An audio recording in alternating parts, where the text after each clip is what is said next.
Un civisme sur les routes aujourd'hui en Côte d'Ivoire. Si les automobilistes sont très souvent indexés pour leur mauvaise conduite, les piétons, eux non plus, ne sont pas sans reproche. Illustration parfaite, leur rapport aux ponts piétons, ces espaces aménagés pour leur permettre de traverser en toute sécurité. Les usagers préfèrent le risque pour, disent-ils, raccourcir leur chemin. Je sais que Japon, mais c'est ici là qui est raccourci, ça nous arrange les petites routes là. Raccourcir son chemin, sa vie aussi.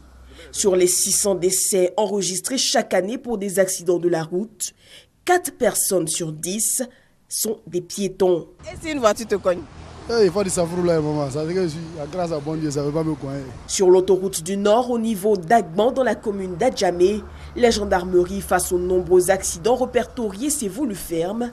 Plus question pour les Gbaka, ces transports en commun, de garer loin des ponts piétons.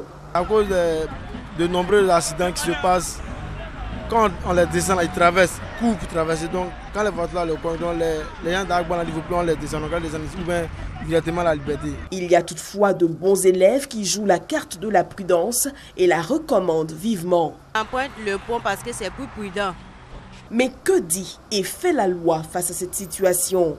Le piéton qui emprunte la voie express, s'il est accidenté, normalement, en dessous du pont piéton, il n'est pas pris en charge par l'assurance. À la question, est-ce qu'il y a assez de ponts piétons sur les voies express, Lozère reconnaît des déficits, mais exhorte toutefois les populations au respect du code de la route. Le véhicule souvent qui vient, vous pensez que on vous voit. Le conducteur peut prendre la décision de freiner. Le véhicule, tant que l'énergie qui est à l'intérieur n'est pas finie, ne pourra pas s'arrêter. Et donc, sans le vouloir, le véhicule, enfin l'automobile peut vous écraser. Donc nous demandons aux piétons de faire attention à eux-mêmes. Il faut sensibiliser. La route tue, c'est une réalité. En Côte d'Ivoire, 6000 accidents de la route sont enregistrés chaque année. 600 personnes y perdent la vie quand 11 000 autres sont blessés gravement, dont 40% restent des piétons. Les populations passent la plupart de leur temps hors de leur domicile. En cas de besoins naturels, les toilettes publiques sont le plus souvent sollicitées. Le WC public aussi c'est bon parce que quand tu sors à la maison, bon, si tu n'as pas une toilette, bon, nous aussi on est un responsable des pères de famille. Bon, on ne peut pas prier dans la rue comme ça, il faut qu'on rentre dans un coin et puis on se fait toilette propre. Tu sors de chez toi, tu es très loin de chez toi et puis vous avez un besoin pressant, vous êtes obligé d'aller dans les WC publics. Voilà, vous êtes obligé, c'est une obligation pour les gens d'aller au WC public. Les toilettes publiques sont d'une grande utilité, mais elles ne sont pas en grand nombre dans le district d'Abidjan. Alors, très souvent, la rue devient un urinoir. Et rares des toilettes qui existent sont détenues par des particuliers. Ce jeune homme est gérant de toilettes publiques et selon lui, créer des toilettes publiques est une activité rentable. C'est un pipi 50 francs, laver 100 francs, l'eau 100 francs, bon, souvent tu gagnes 7 000. Bon, il y a les eaux aussi, tu gagnes moins 13 000, moins 12 000.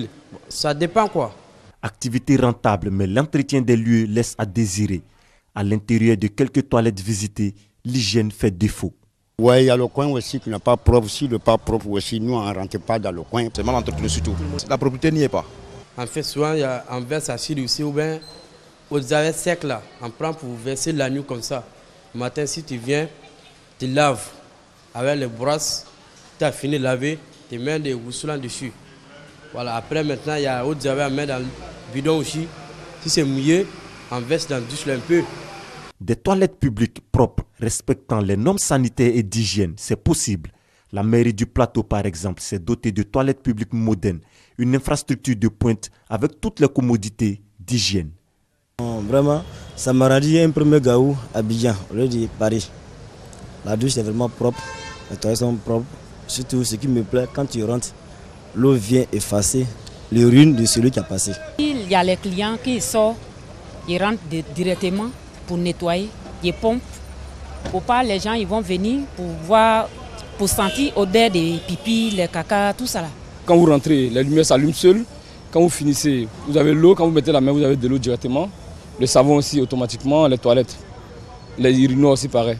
quand vous finissez, vous ne touchez à rien. Voilà, quelqu'un qui rentre, il ne court aucun risque parce qu'il ne touche à rien. Les toilettes publiques moins nettoyées sont un nid de microbes, de maladies infectieuses. La journée du 19 novembre est donc l'occasion pour sensibiliser sur l'accès aux toilettes de qualité.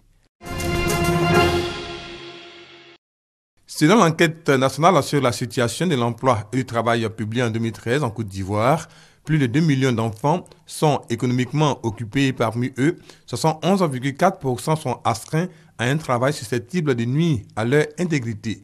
L'organisation Fair Trade Africa apporte sa contribution pour réduire les causes du travail des enfants en Côte d'Ivoire. Elle a lancé ce jeudi le projet « C'est tout le village qui protège l'enfant ». La durée du projet est 2 ans. Nous voulons que les producteurs agricoles, les communautés Fair Trade soient elles-mêmes impliquées, n'est-ce pas, dans la prévention et de la lutte contre le travail des enfants en Côte d'Ivoire. Nous voulons mettre l'accent sur l'éducation. Nous voulons aider cette population-là à améliorer la qualité de l'éducation en mettant en place un certain nombre d'infrastructures scolaires. 3 coopératives en Côte d'Ivoire vont participer à ce projet. Cela représente 44 000 membres avec un total d'environ 20 000 enfants. La phase pilote du projet concerne les zones de Daloa, Dibo et Gagnoa. Une initiative qu'encourage la représentante du président du comité interministériel et l'Association nationale des organisations professionnelles agricoles du Côte d'Ivoire. Soyons des agriculteurs responsables, soucieux du futur et évitons d'exploiter de façon égoïste nos enfants dans nos plantations. Donnons-leur la chance de réaliser leur devenir en leur laissant le temps d'apprentissage par la formation et l'éducation. L'initiative est à saluer en ce sens qu'elle aura à terme un impact réel sur la vie de nos jeunes et de nos enfants dans les communautés cibles. C'est dire que la lutte contre le travail des enfants, c'est l'affaire de tous. Le label international Fair Trade est présent dans 25 pays. Il offre aux coopératives de producteurs agricoles dans les pays en voie de développement l'accès aux marchés internationaux. Personnage bien connu du monde culturel, artiste multidimensionnel, Were Were Lee King, c'est bien d'elle qu'il s'agit, réunit plusieurs cordes à son arc. Dramaturge, scénariste, chorégraphe, chanteuse, romancière, poète et peintre. Installé en Côte d'Ivoire depuis 1978, Were Were Lee King a enseigné à l'université d'Abidjan de 1979 à 1985. J'étais de passage, je venais du Mali. J'avais décidé de rentrer au Cameroun par la route et de chercher à rencontrer des femmes, des prêtresses. J'étais intéressée par les techniques pédagogiques traditionnelles et surtout la transmission par les femmes. Donc je suis arrivée là, j'ai rencontré Jean-Marie Adjafi, Adé Adjafi, qui m'a introduit dans les cours de l'Indénier, de Bétier, du Joablin, etc. Et où je suis allée pendant les premières années avec lui, travailler avec ces femmes-là. Et mon idée était de rester là 2 ou 3 mois. Mais bon, la vie a voulu que mon travail intéresse bien d'autres gens et finalement le recteur de l'université d'Abidjan m'a proposé un poste de chercheur. Riche de cette expérience, Were Were Lee King crée en 1985 le Kiyimbok, une école panafricaine des arts où se côtoient diverses formes artistiques. Si je n'avais pas eu cette opportunité, je ne crois pas que j'aurais pu faire vraiment la comparaison au niveau où il fallait pour me décider à créer quelque chose comme le village Kiyi. Avec le Kiyimbok, ce sont plusieurs créations et de nombreuses tournées à travers le monde. 30 ans après, Were Were Lee King s'en souvient. Ça, c'est par exemple une tournée que nous avons faite au Canada. Et on a fait peut-être une quinzaine de villes et des festivals importants comme le Festival mondial de la marionnette de Jonquière, comme le World Stage Festival à Toronto, etc. On se dit qu'on ne s'est pas battu pour rien.